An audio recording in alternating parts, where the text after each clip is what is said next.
पूरा इंडिया हिली बाबू, खाली तू देखत जा।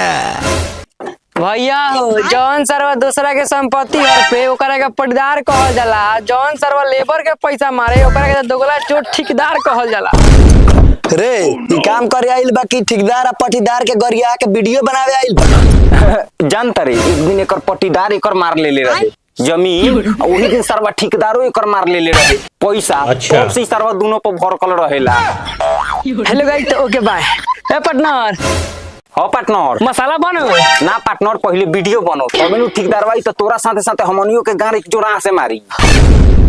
जा हो सार लो 9 बजे के डिप्टी में 10:30 बजे अइबलो, ओकरा बाद पूछबलो जे का कइल जा।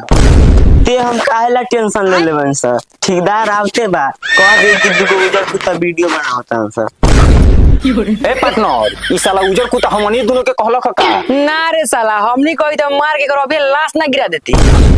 अच्छा पहले छोड़ गिरा ओकरा बाद लाश गिरावे के बात करिए। मौगा आठी साले अगर मरद बारे नु तो चल मारल जाऊ गिरा के, ना तो मौगा बारे तो बैठ के सुन हम चलता रे। हमनी के साचो के मरी हो सकारे, भूखाइल कुत्ता खानी ताकत तरल सो हदासे छितराई जाता। ए तयावे दे ना मारला मार खाली हमनी के रोज के उठौनिया बा।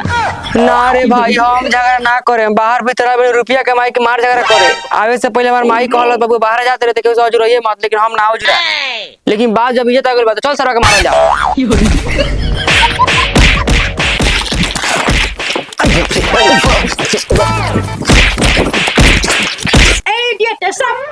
तुम लोग काम करने आते हो या लड़ाई झगड़ा करने आते हो?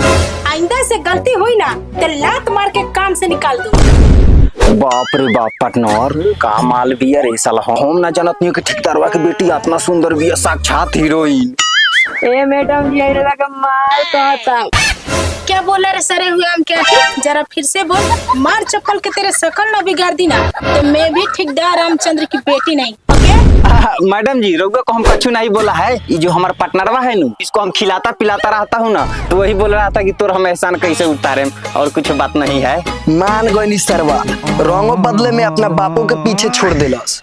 हमरो के आजमावे दो, का पता हमरो से पड़ जाओ, हमू तो स्मार्टे बानी। मदर चौधरी को तो सुअर के प्रजाति से लागत रहो, वही में भर दे झाट लेकर किस बारा के चलर मार लड़की पटावे। एकदम सही कहले है। आ तनी सबके रहन भाभी एकदम छाटल छिनार लेखा। रे साला गलुआ तुम इधर आओ तो तुमसे अकेले में हिसाब करना है। का रे साला ते हमरा के गरियावत रहले आ मारबो कइले आ देखो ना सुंदर लड़की आइल तो अकेला में कहां लेके गइल हो। 1 मिनट फोन आवता। अरे साला मलिया के फोन। हेलो का हाल बाऊ करे जा? हाल तो बेहाले बा। जब से तहार शादी भइल मुस्मात की जिंदगी जियत तनी, दिने राते देसी दारू पियत तनी। अच्छा ये बताओ तो कि हमारी याद आवेला? हाँ आवेला, खाली राती में। और अभी यादे आके का करी, तू तो हो गइल बारू दोसरा के मेहरारू। अरे ऐसन बात नहीं हो सुना, आजो तारा खातिर हमरा दिन में प्यार कम नहीं खे। अगर नहीं खे विश्वास तारा तो तू हमसे मिले जा। ठीक बा करे जा, बस तू गांव के नाम बताव, हम अबे छुट्टी लेके काले पहुंचा तनी। गांव के नाम बाबे भतारपुर। का भतारपुर? तो आवा हम तार इंतजार करतनी। ओके बाय। ठीक बा ओके।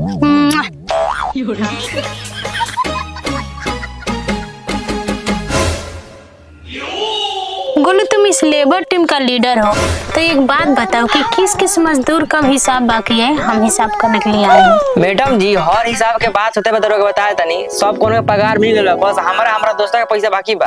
अच्छा तुम दोनों का मिल जाएगा, लेकिन गोलू तुम एक बात बताओ कि तुम शादी कब कर रहे हो? मैडम जी शादी के तो विचार बा, लेकिन रुआ खाली लड़की मिलत नहीं के, खोजाता मिली तो कर ले। खोजाता? तेरा घर के लोग खोजाता का है? कोनो बेटिया पट्टी वाला तुमको बेटी देने के लिए तैयार नहीं हो रहा है? अरे ही तई पूरे तई के लोग होता। हम मन में ठाने ले बानी, जबले रउआ खाली कोनो स्मार्ट लड़की ना भेटे चला करबे ना करे। काहे कि अब कोनो लेबर थई रह गइल बानी, लीडर हो गइल बानी, कोई में तोर ही वर्दी हासिल कइए ले। ओहो इतना भी सुंदर मैं थोड़ी ना हूँ कि तुम हम पर फिदा हो गए हो। मैडम जी फिदा के बात मत करी। बगले में एगो ठेकेदार सर हमारा के 50,000 के ठेकेदारी में काम होता, लेकिन ना कोनी 25,000 में काहे करता नहीं? तारा बाप के मुंह देखे ना, तहार मुंह देखे। साला हम इसीलिए बोल रहे हैं कि नेव का दीवार नीचे से ऊपर क्यों नहीं जा रहा। जल्दी सबको बुलाओ, अभी तुम लोगों का हिसाब करती हूँ, अभी गांठ पे लात मारती हूँ। पार्टनर पार्टनर हाँ पार्टनर। आओ रे, सब आमदी का छुट्टी हो गई। छुट्टी हो गए? ये वैसा का कोई सर कि इतना जल्दी छुट्टी हो गई? चल देखल जाओ। चल।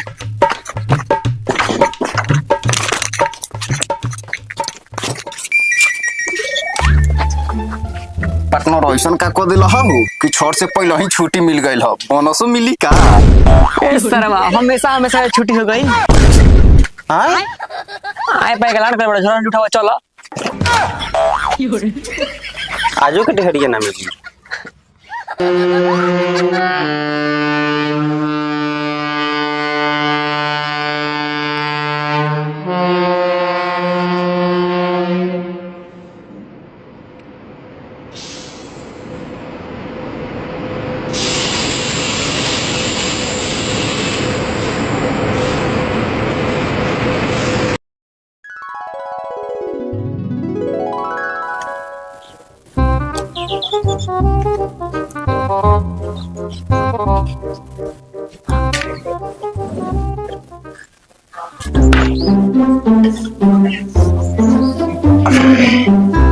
ए पतो कुछ नाश्ता ले ले मुंह हाथ धो के ओकरा से ताकत तनी।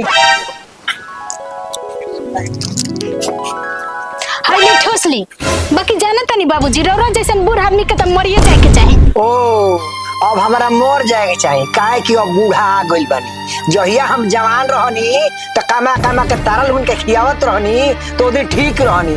आज तू लोग कमा के खियावत रहो तो आज हमारा मर जाए के चाहिए। जिया बेटा।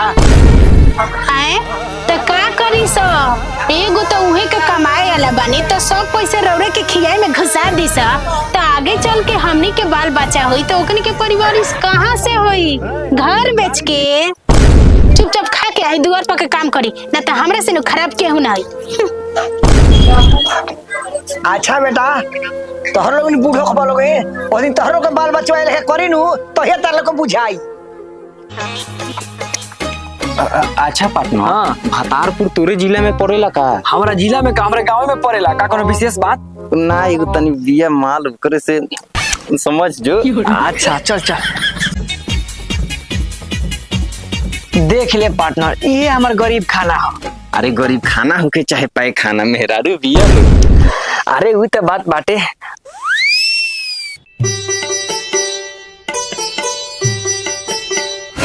अरे बाबूजी प्रणाम।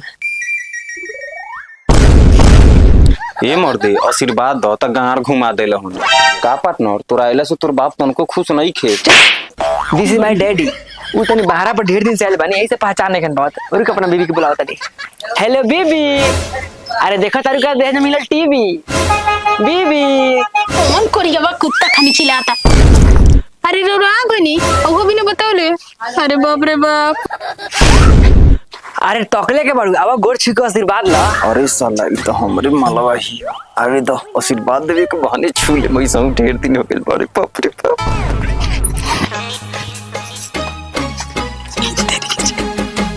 इन्हें लगे हां रहे द प्रीति खुश रह। प्रीति ते कैसे नाम जानते रे? अरे पार्टनर उतना गहराई में मन जा हम सब बता देम। अच्छा ठीक है पार्टनर, दे जा बैठ, तेरा का मुर्गा और बनवावा तनी। हाँ पार्टनर आइल बानी तो हम तोरा घर के मुर्गी खाइए के जाएम। ओए बुढ़ारी में माल रखले पड़ती ना।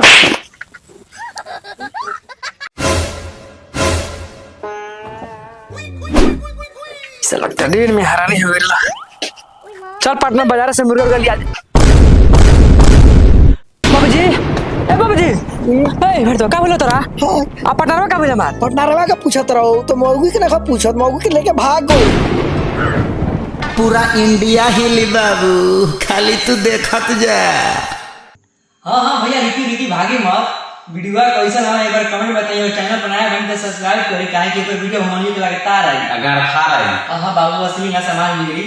तो कमेंट बताइए वीडियो कैसा लगा। बाकी चैनल बनाया बन तो सब्सक्राइब करें और यही चैनल वीडियो लगातार है।